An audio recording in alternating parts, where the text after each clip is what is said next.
Today I have a quick grammar class for you. The possessive case of genitive, or in Arabic, al-Idafah, addition. Marhaban, welcome everyone, Hosni from ArabicLangClub, and today we're going to speak about al-Idafah. When we say kitabi means my book, you mean that this book belongs to you.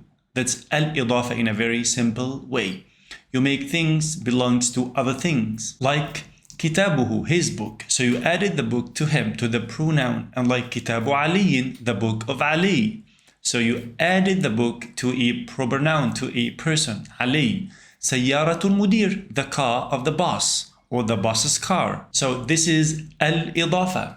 Time to do some practice. هل هذه سيارتك؟ لا. هذه سيارة المدير. هل هذا بيتك؟ لا. هذا بيت حامد. Comes in a very common sentences like رسول الله كتاب خالد أرض السلام صاحب البيت. This is إضافة in Arabic. With إضافة we have two different parts, مضاف and مضاف إليه.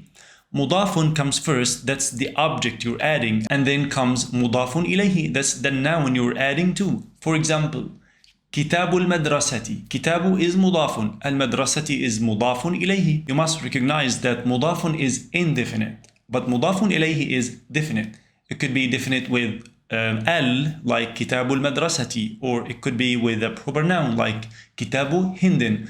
Last thing is, pay attention that مضاف إليه has to be مجرور, genitive case, like كتاب المدرسة, كتاب محمد. حسنا، انتهينا من درس اليوم.